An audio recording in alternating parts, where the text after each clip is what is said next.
the SM Media Podcast Network.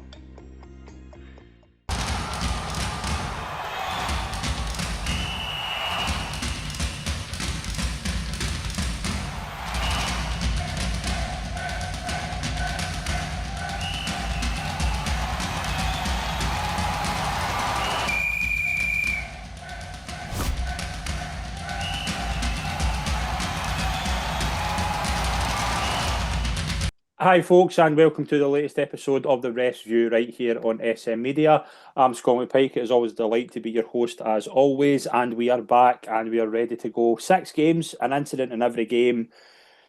Steve and Des, I'm going to ask you both this.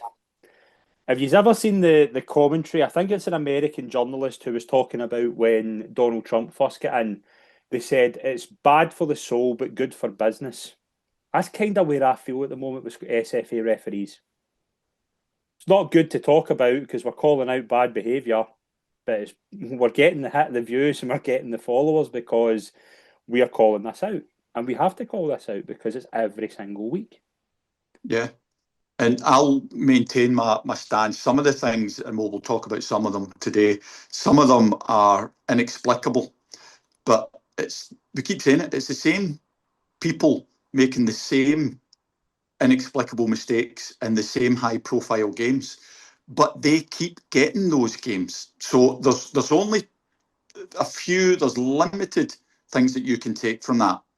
Either the referees are completely incompetent, they are deliberately not doing what they're instructed, and remember that refs are not the rebellious sort, or they're doing the opposite. They're doing exactly what they've been told, and you can only take those 3 things from it. But as Des says, we're not getting any better.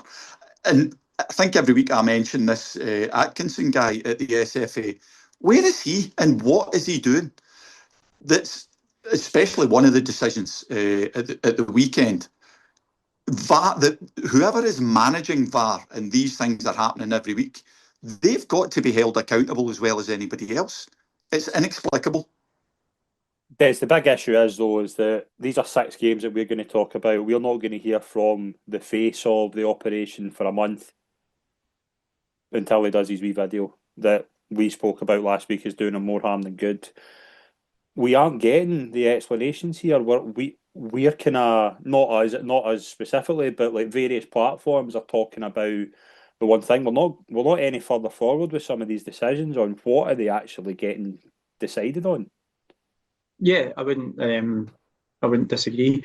What I would like to get out there first, and people, it's very easy to come at us because we've got a public forum, we've got a public voice. The last thing that Steve and I and yourself, Scott, the last thing that we want to do is come on here and give referees a hard time. We want to be coming on saying, do you know what? Yeah. Brilliant performance the weekend, correct decision.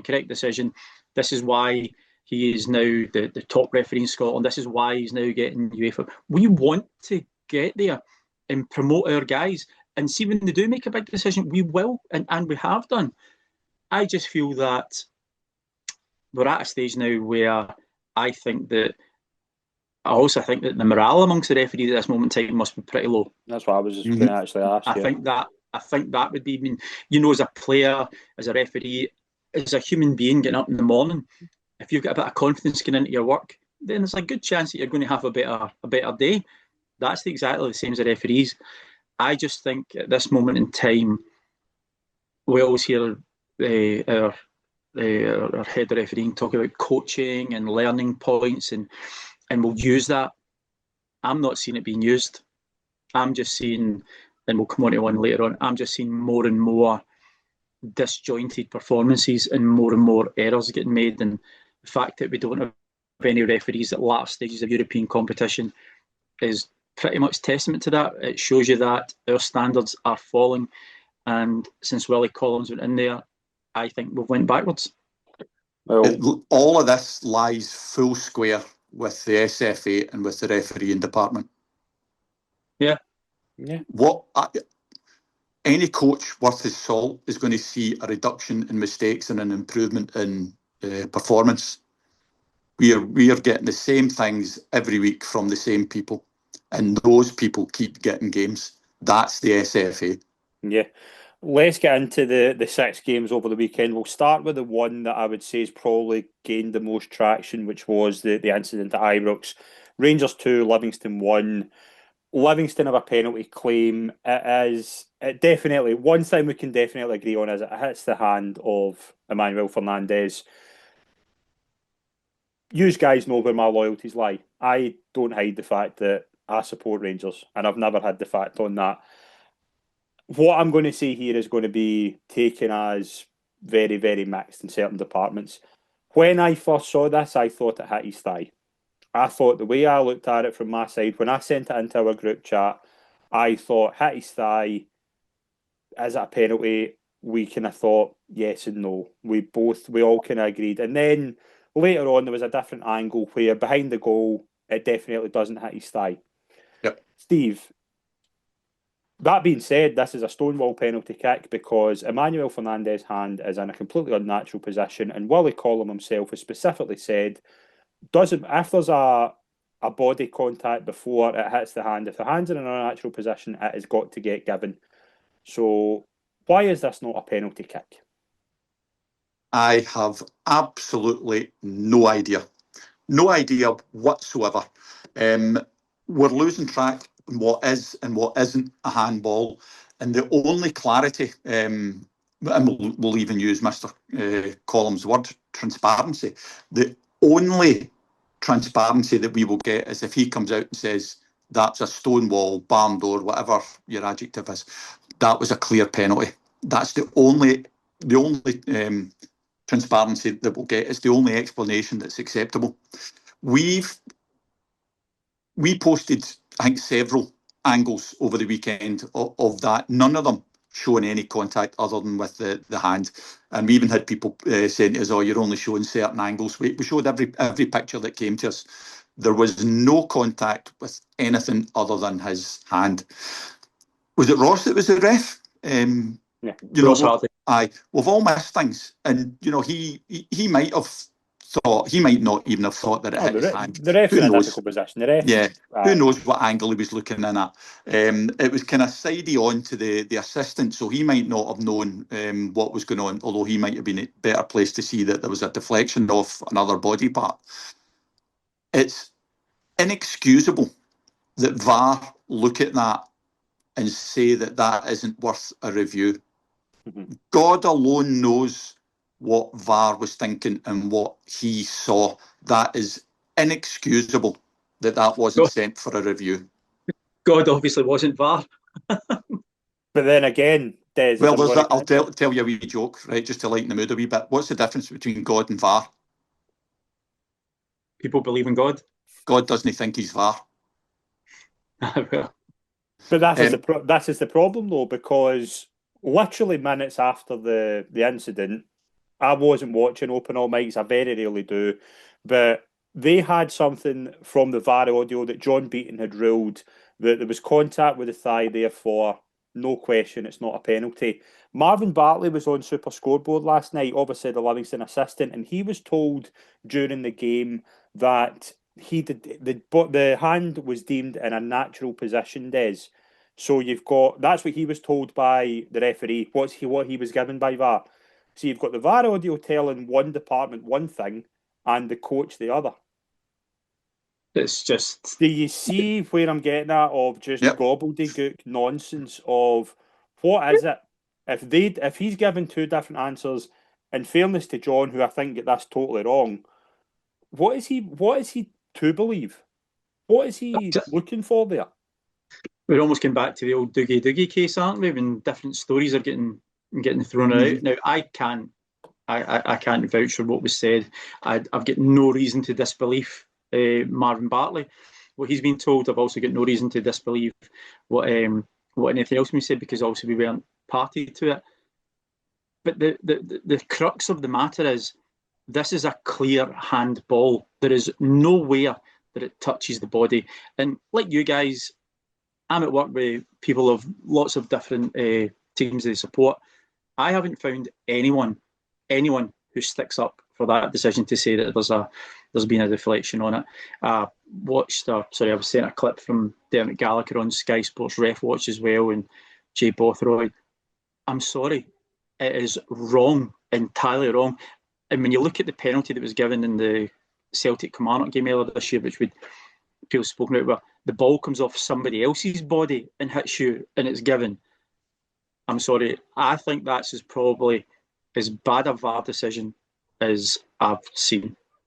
That's up there with Sean Rooney. Was it last season at St Mirren? It's totally inexplicable.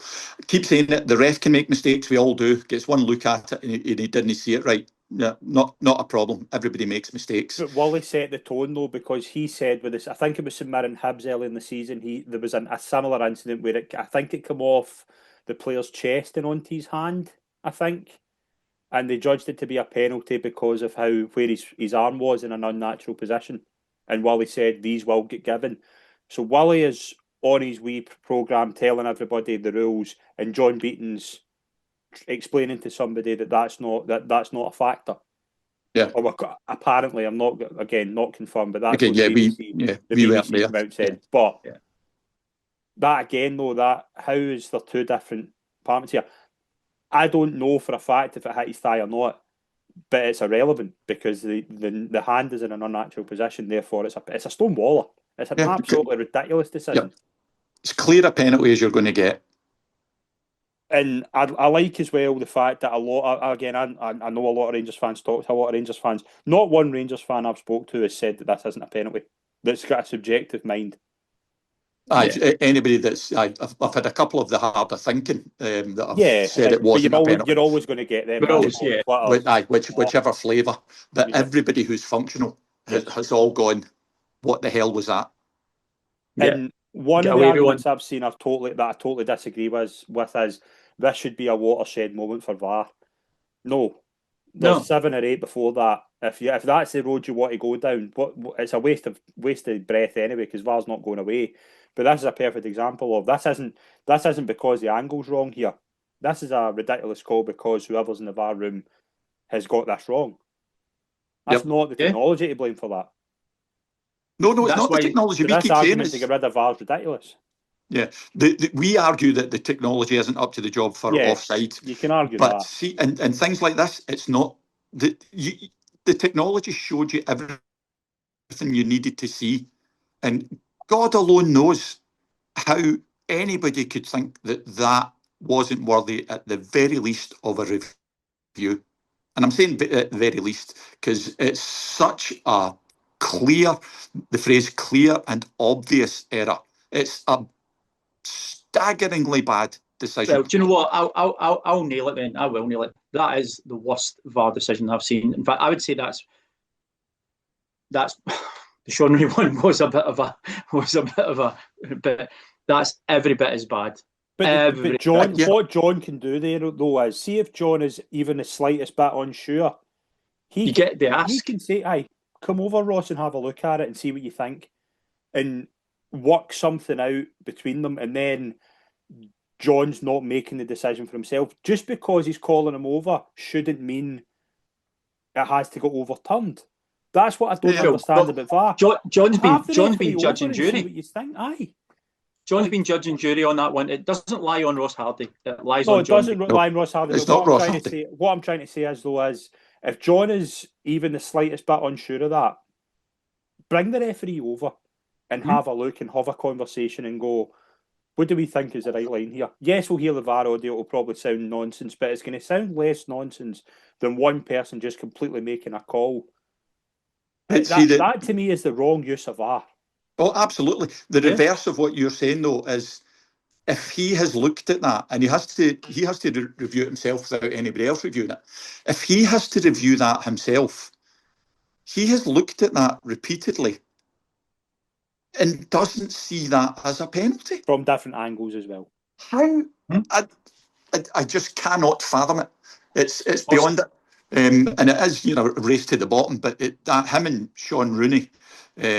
So that's Beaton and that's Dallas leading the stakes. There is no explanation, and if he doesn't come out and do it, then whatever little credibility he's still got doing this, if Willie doesn't come out and just hands up saying, you know, that was a belter, that he has no credibility. Des, I was ready to come on for the next incident in this game and go to town on why this took so long. But then I spoke to a few people on the ground. Rangers' second goal took, I think it was 4 minutes to decide if it was offside or not. The linesman initially gave it as offside, and when you see it from the camera angle, it is clearly onside. But there was a couple of people at that point in the stadium who told me they didn't celebrate it because they were very strong that it was offside. So I'm willing to give the linesman less of a benefit of the doubt than I did before I was going to come on, because I was ready to, why is this taking so long? So happy to go with that. But again, right call. Yep. It was the right call when you see it slowed down. Diomande was onside. I thought with the potential looking at the contact with the goalkeeper, but the goalkeeper actually jumped over Miovski. He was trying to sort of get himself out of the way of it. I don't know why it took 4 minutes. It certainly should have been done a lot quicker than that, because when you see it and you draw the lines, hopefully they're calibrated. When you see it when they're drawing the lines, it's an offside decision. So yeah, no, I don't have an issue with it. And again, that's what VAR's for, to get factual decisions correct. The only thing I can think that it took so long is that they did half the time checking that it wasn't a foul, and then half the time checking the offside. You've heard the audios before that they've said, right, that's that cleared up. Now we're looking at. But again, 4 minutes. Yeah. Anyway, they got the right decision. Yeah. Right, let's go to the 8 o'clock game on Saturday night. Before I get into this, I've said this in 2 podcasts already this week. 8 o'clock on a Saturday, terrible kick-off time. Yes. Let's get rid of that. Right, St Mirren 0, Celtic 1. Celtic left it late, but the big controversy in this game was St Mirren had the ball in the net. Goal was put in by St Mirren. It was ruled to be an own goal from Liam Scales. Seems to be given, seems to be okay. It was ruled out for offside on field, and then McMenamin was ruled to have interfered with Scales by VAR. There's the big controversy from this that I've spoke to a lot of people about. Because the Celtic player puts this in as an own goal, why is this disallowed? Is the question I've been asked. Yeah, no. So like you, I've watched it. I've seen it. I've had people ask me and question me on it. So McMenamin initially is in an offside position, which is absolutely fine. You're allowed to be in an offside position. That's not illegal. So there's no issue there. Where it becomes different is that he becomes active in the play by making his way towards Scales. Now, only John Scales will be able to tell you whether he was... John Scales, the ex-Liverpool player? Oh, sorry, I know. I call him that every week, don't I? I probably prefer John Scales, to be fair.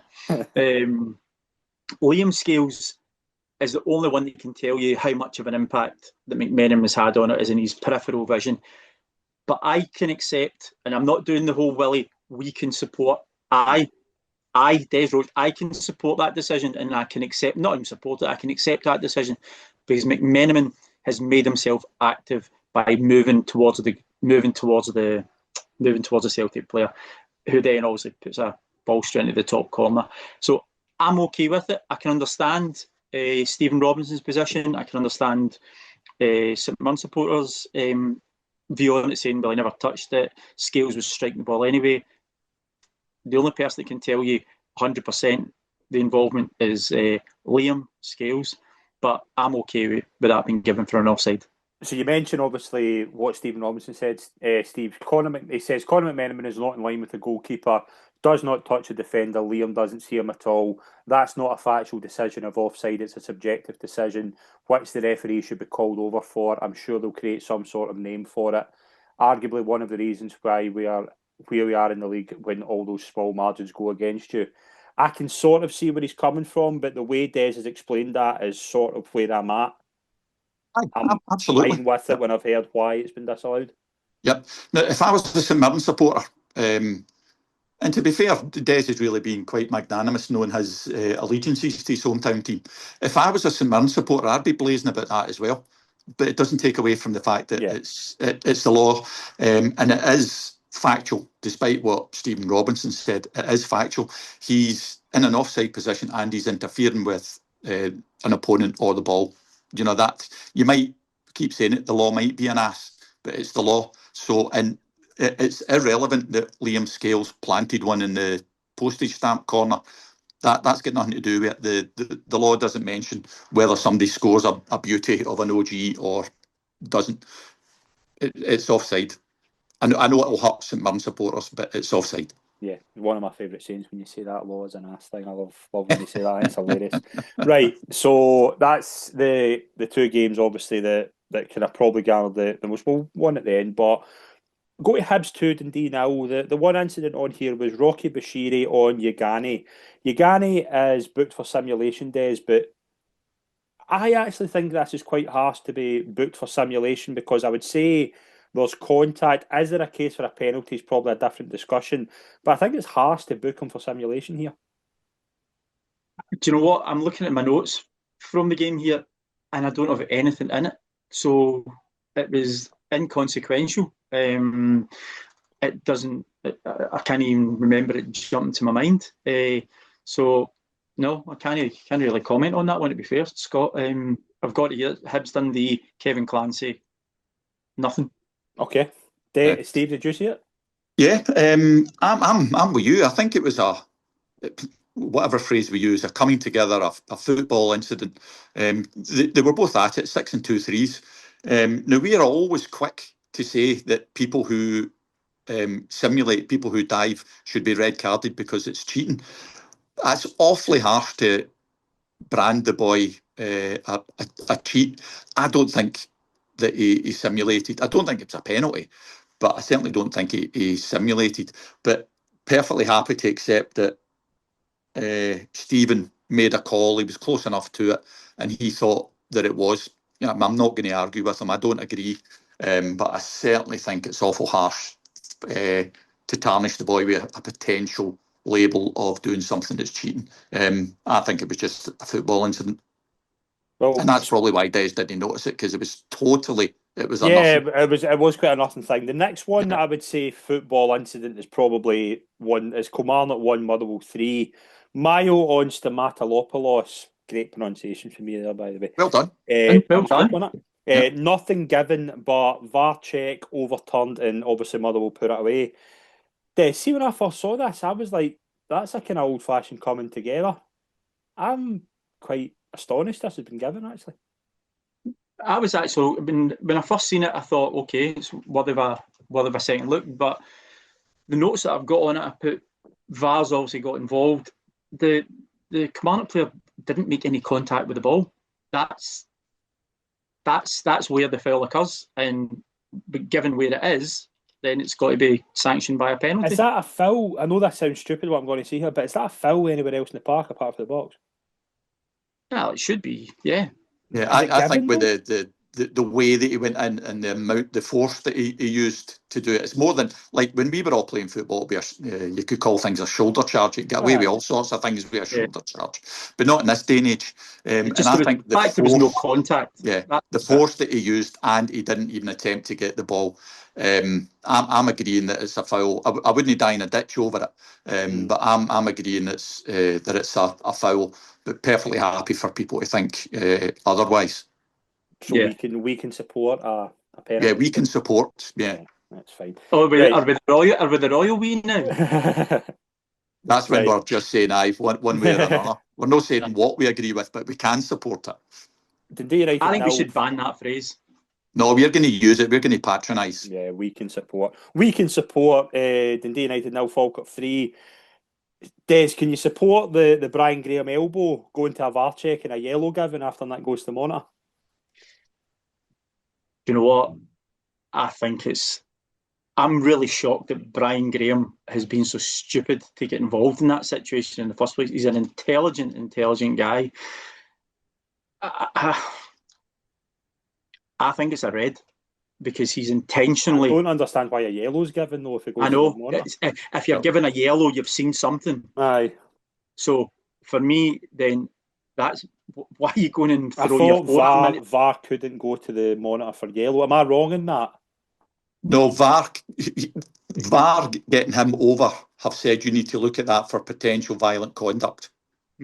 So Nick's looked at that and said, no, it's not violent conduct. But see, when I look at that, I think that's reckless. I'm going to caution him. Can VAR go in and caution him? Like, that's the thing I No. was wondering. No, VAR have said that it's a review to send them off. That's what VAR have come over. I've called them over. But Nick, again, he's one of the ones that we say seem to be able to do anything and there's no consequences to it. Nick has decided that it's not a red card, but thank you for drawing my attention to it, and I'm going to caution him. Bearing in mind, at the same venue last year, he ordered off Diamandi from Rangers for less contact. Yeah. So I just thought a red card for violent conduct all day long, red card for stupidity. It's a bad elbow. Yeah, when you actually absolutely down, it's bad. Yeah, and what's fascinating is the way he goes on to score the third goal. Exactly. So I know it's one of those. But yeah, I think Graham's a lucky boy. Sunday at 3:00, Aberdeen 1, Hearts 0. Hearts unbeaten start comes to an end. Sports Scene didn't pick this up. It was actually Sky that picked this up on because I actually don't remember. I don't remember this being a thing. Like, I don't know whether I was maybe watching something else at the time. I don't remember this being brought up during the game. Meatoff comes for a cross and crashes into Kabori. Nothing given, and VAR. Well, I imagine VAR review it, but they don't send them over or anything like that. The more I watch this, the more I'm like, oh my God. He's launched himself. Absolutely launched himself. He's actually probably missed. He's missed the ball. He's missed the play. He was probably going to contact. He's trying to get Frankie Kent. Yeah. Aye, and he's carried on to the sort of penalty spot area. That's a red card. You can't go. I know James McFadden was saying like you can't deviate your flight of path when you're taking off and stuff like that. But you can try and bring yourself down a wee bit. Yeah, that's a red card. Put it this way, he's taken someone or something when you jump out that way. So yeah, I was really surprised that wasn't addressed at the time. Yeah, I agree. And keepers, we all see it that they're a protected breed and they can get away with anything. Is that why this isn't a red? No, I don't. You can't give that excuse for this, because what I'm saying is, like, keepers, and even then it's pushing it. Keepers, and we all see it, who are jumping up to get a ball will jump with their knees flexed and studs out. Now you can say that that's self-defence, but that's fine if you're doing that vertically and you're jumping straight for a ball and maybe preventing somebody from having a go at you. But his was horizontal. Right. He launched, as Desi's word, he launched himself at the guy. God knows what the hell he was trying to achieve. Jonathan Edwards would have been happy with a distance that far. There isn't, and what VAR saw, again, because they review everything, what they looked at that didn't think it was worthy of any other comment, I have no idea. Wally Vision is going to be very full next month. What would this be a red for? Serious foul play? Serious foul play, endangering the safety of an opponent. Yeah, because he's out of control. And I do think goalkeepers are a protected species. Like, I'd really, we've seen it this season. They shouldn't be, but they are. And I think with this, he commits. He's in no control of what he's going to do there. Nope. None at all. Anything can, when he is coming out like that, anything can happen. Yeah. And that's sort of what I was getting at last week. When you're putting yourself into that position, you are running the risk of giving the referee a decision to make. But the referee can maybe not see that, right? VAR should at least be going, hang on a minute. I can't remember who. Yep. Kevin Clancy was the referee. I don't know who the VAR was. Come and have a look at this. What do we think here? Can we see anything? I don't understand why, in any of the VAR audio I've listened to this season, why the VAR seems to be telling the referee what's happening. I don't understand why there can't be a communication and they come to a decision together. That, to me, is why VAR is not being used correctly at the moment. Yeah, it's just not. It's overused. It's, in some instances, it's underused. It's not used at all. I don't know. And again, that's what we keep saying. God knows what Mr. Atkinson is saying to people, because they're not listening to him. They're just not. And the same people, even on VAR, the same people on VAR that make these hellish mistakes keep getting all the big games and keep getting appointed to Champions League games and the like. And they're just point blank ignoring what they're being instructed, or the other side of that is that they're doing exactly as they're being instructed. And in these days of transparency at the referee department, they need to tell us. We're the punters. We're the whole point of football. They need to tell us what's going on. We've just seen the appointment today to a very prestigious Champions League game. Yep. So, Mr. Dallas off to Piraeus for Olympiacos against Real Madrid. Mm-hmm. Getting further than any team in Scotland. We should be celebrating that though. We should be on here going, that's good for Andrew Dallas. We're not doing that. We're coming on here going, how's he managed to get that? How's he getting that? Yeah. If you were a player, you would be dropped. Uh-huh. But as Steve says, it's the same people every single weekend. Like you could write you could have a dossier on John Beaton's mistakes and inconsistencies. You could have a book on Nick Walsh's inconsistencies. Matthew, perfect example. Like there's so many names. You need more than one book. No, but that's what I'm saying. Though these guys are getting Matthew McDermott's getting the VAR for the St Mirren Celtic game. God knows what he gets tomorrow. John Beaton and Nick Walsh, are they going to?